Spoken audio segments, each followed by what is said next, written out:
Ponemos la primera velocidad. Pisamos el acelerador. Y comienza el programa. Ricardo, su servidor. We're here at Garage Latino like we do it every week. And we bring you news, things that we drive, our opinions on what we have tested during the week. And always something interesting. You know, when we talk about these crossovers, SUV, they're definitely becoming the car to have. Obviously, they're, you got a little more space than your sedan. But there is a particular size, not too big, not too small, that really fits the city. And that's, I think, where the bulk of the market on the crossover market is, the medium size SUV. And I got the opportunity to drive one that I was impressed because how efficient, notorious reliability, meaning it's pretty good. The price really surprised me for what you get. Mm-hmm. And I like the look. And I started thinking, wait a minute.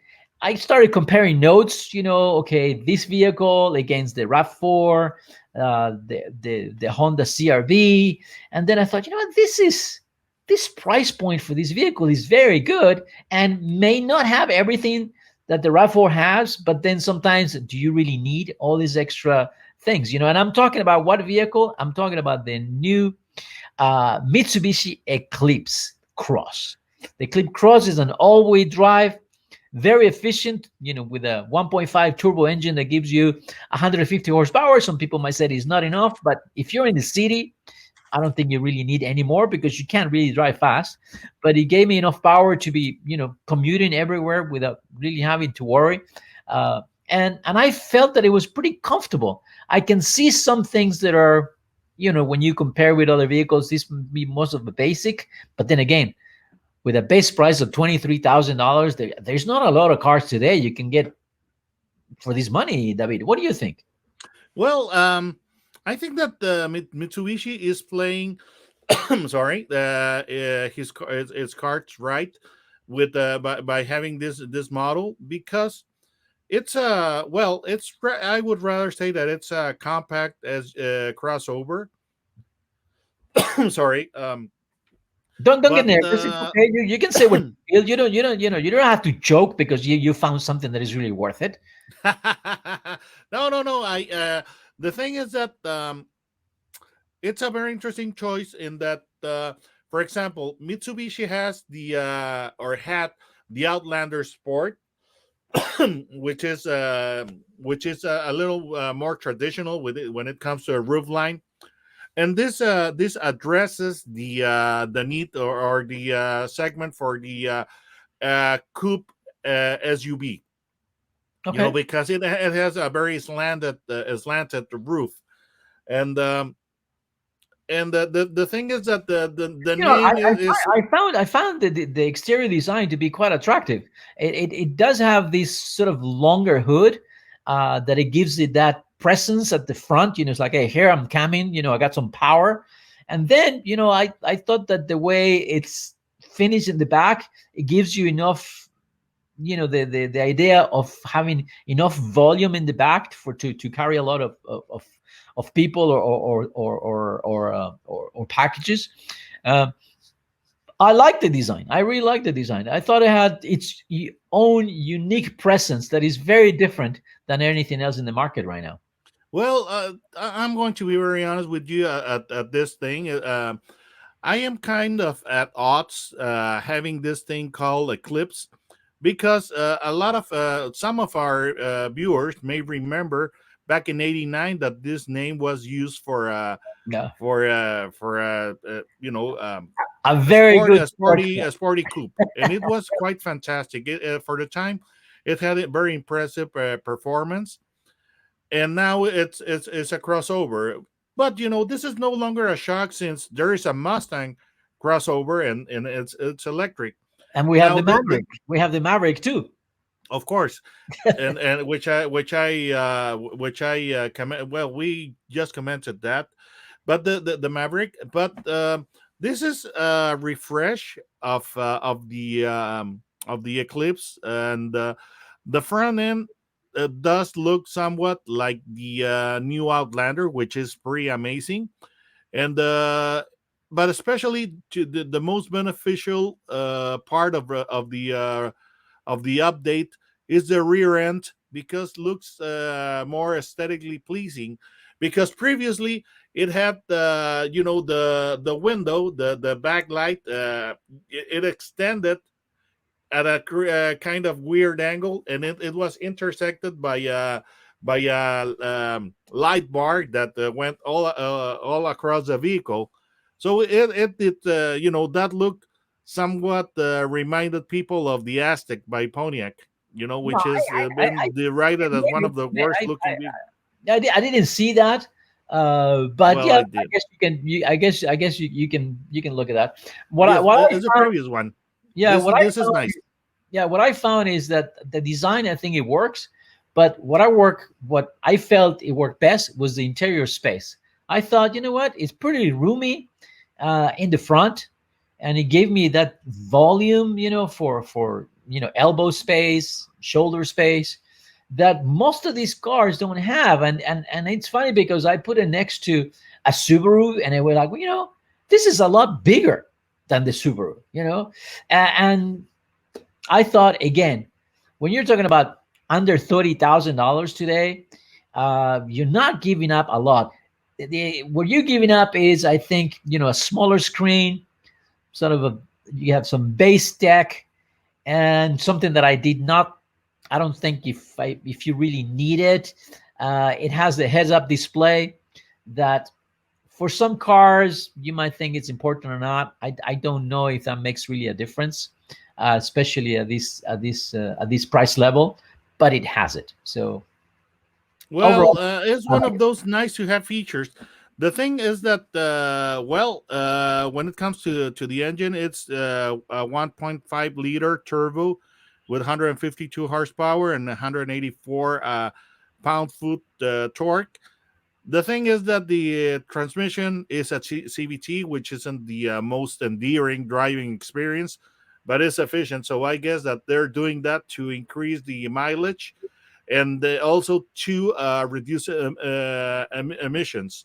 Right, and I But think that's important. I think that's important, especially because you can easily get around between 28 to 30 miles per gallon in this vehicle, and if you were to get an electric car of this size, right, then you mhm. will be looking at over $50,000. That difference, right, will get you a lot of gasoline. So I don't know.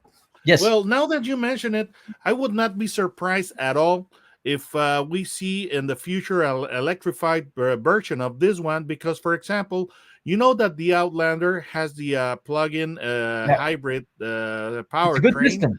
A very good So, system. I'm sorry. It's a very good system.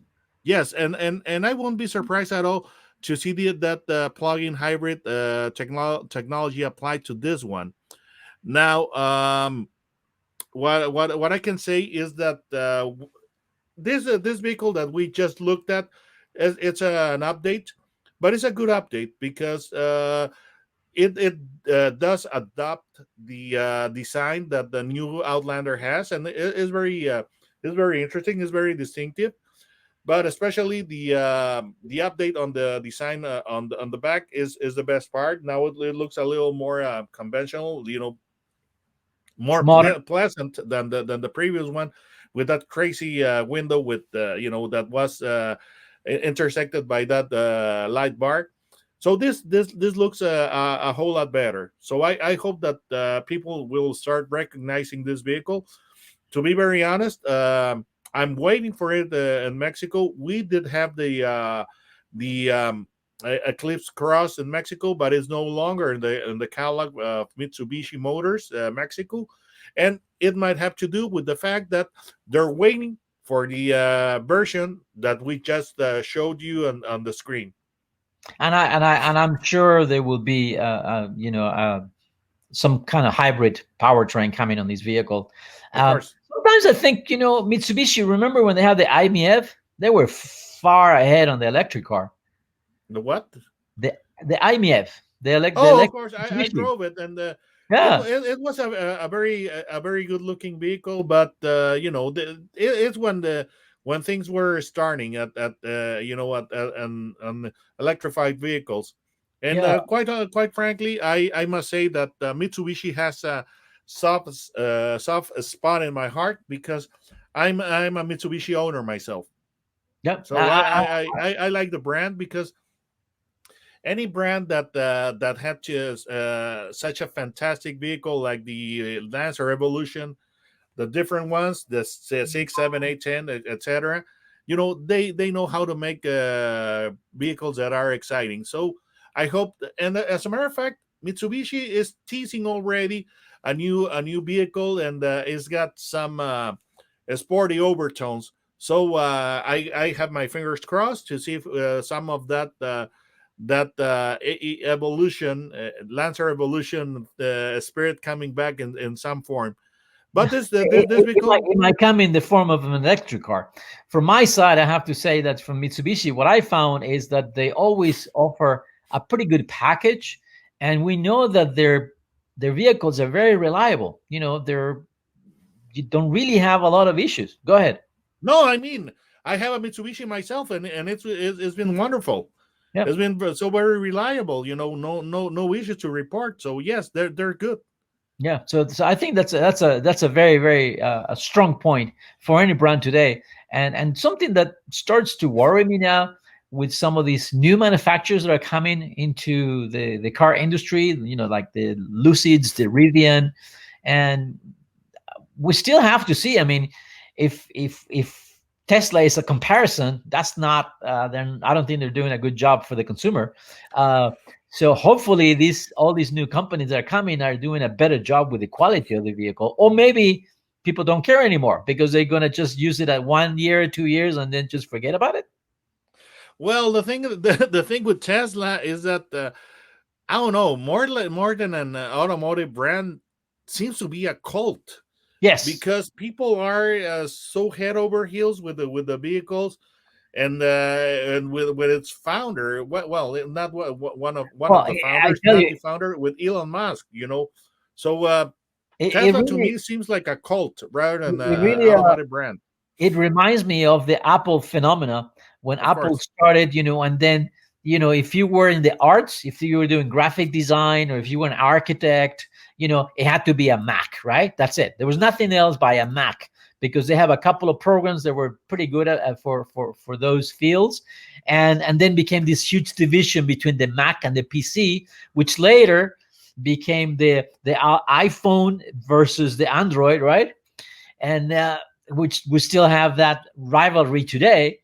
I think with Tesla, it's kind of the same phenomena. It's like Tesla because whatever reason, it's Tesla and everybody else. But can that continue? I don't know. You're forgetting one important thing: is a cult of personality, Yeah. because they worship Steve Jobs as Yep. much as they're worshiping Elon Musk. Right. Right. So it'll be interesting. But going back to the Mitsubishi Eclipse Cross, uh, I think they've done a good job. The car, I couldn't really find any fault with the car, and I'm looking at the price point between 25. 25 gets you a pretty nice vehicle. Base price is 23.5.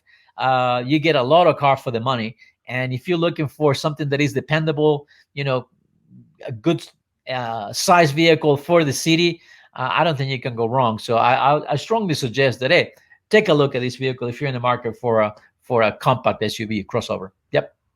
I have a question for you, Yep. and this is going to be very telling. So, Mitsubishi Eclipse Cross, yay or nay?